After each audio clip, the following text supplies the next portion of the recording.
નમસ્કાર દોસ્તો, આજે આપણે જે વાત કરવાના છે એ યુનિવર્સિટીની GJ35 અને સૌરાષ્ટ્ર ગોલ્ડ નામની વેરાયટી છે. સિઝનમાં મને અલ્કેશભાઈ ઘણા બધા લોકો પૂછતા હતા કે આ સૌરાષ્ટ્ર ગોલ્ડ યુનિવર્સિટીની કઈ ટાઈપની વેરાયટી છે.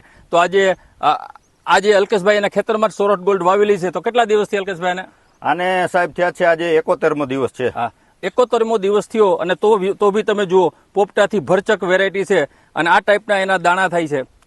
તો મિત્રો, જે તમે જોઈ હશે 37 નંબર વેરાયટી છે એના કરતા આનો દાણો મોટો છે, એના કરતા ફાલ ભી ઘણો બધો છે. 110 દિવસે આ સૌરાષ્ટ્ર ગોલ્ડ પાકે છે અને દાણો સેજ લાલાશ કલરનો થશે.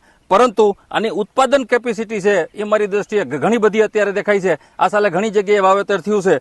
તો આવતી સાલે સૌરાષ્ટ્ર ગોલ્ડ વાવવું હોય અને 110 દિવસમાં જો પૂરું કરવું હોય, આ મેં અલ્કેશભાઈને અરીનો કંપનીનું સૌરાષ્ટ્ર ગોલ્ડ આપેલું હતું અને અલ્કેશભાઈનો માહિતી પૂછે કે ભાઈ સૌરાષ્ટ્ર ગોલ્ડ આ નવી વેરાયટી કઈ ટાઈપની ગણાય એમ. ખૂબ ખૂબ આભાર સાહેબ તમારો. હવે ખેડૂત મિત્રો ને માહિતી આપણે આપશું કે અવનવી જે છે આપણે યુનિવર્સિટી દ્વારા નવી સંશોધિત જાતો બહાર પડતી જ હોય છે.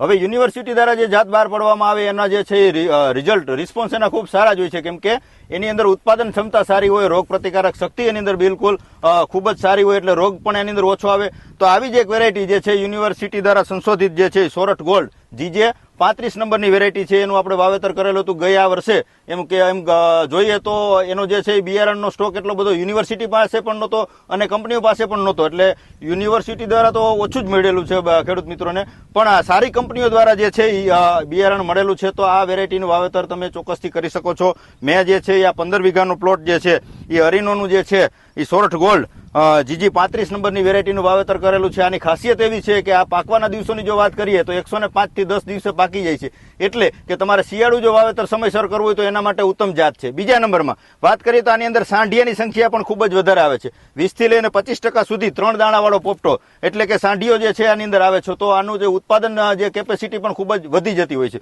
70-71 દિવસની મગફળી થઈ છે તો પણ આની અંદર અત્યારે તમે ફ્લાવરિંગની સંખ્યા જોઈ શકો છો.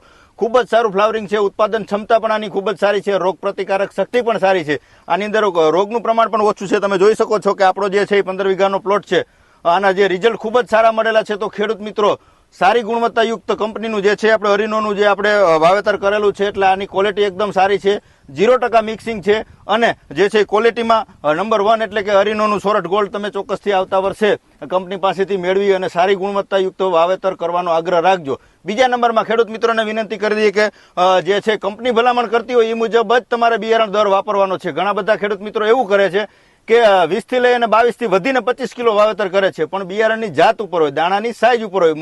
મોટી સાઈઝના દાણા હોય તો તમારે બીજ દર વધારે રાખવો પડે, નાની સાઈઝના હોય તો પણ તમારે બીજ દર થોડોક ઘટાડવો પડે. પણ સામાન્ય સરેરાશ જોવા જઈએ તો 25 થી લઈને 30 કિલોનું જો બીજ દર વાવેતર કરેલું હોય તો ચોક્કસથી ઉત્પાદનમાં તમને ફાયદો થાય ને થાય, કેમ કે વધારાની જગ્યા પડતર પડી રહી એનો કોઈ મતલબ થતો નથી. તમારું ઉત્પાદન એનાથી કપાય છે. તો આવું ન થાય એના માટે ખાસ કાળજી રાખી અને અરીનો કંપનીનું જે છે સૌરાષ્ટ્ર ગોલ્ડ વાવેતર કરવાનું ખેડૂત મિત્રોને મારી ભલામણ છે. ખૂબ ખૂબ આભાર અલ્કેશભાઈ, સૌરાષ્ટ્ર ગોલ્ડ વિશે માહિતી આપી અને ખાસ માહિતી આપી કે બિયારણનો દર કોઈ દિવસ ઓછો રાખતા નહીં. બિયારણનો દર જેટલો ઓછો રાખશો એટલું તમારું ઉત્પાદન ઘટશે. શરૂઆતમાં ખેડૂતો પૈસાના વાકે બિયારણનો દર ઓછો નાખે છે. તો આ લાગઠ વાવવાની બધી વેરાયટીઓ છે અને ફરીથી આ સૌરાષ્ટ્ર ગોલ્ડની માહિતી આપણે અલ્કેશભાઈના ખેતરે મેળવવાની ખાસ હમણાં જ લાવ્યા. એ બદલ એમનો બી ખૂબ આભાર. જય હિન્દ.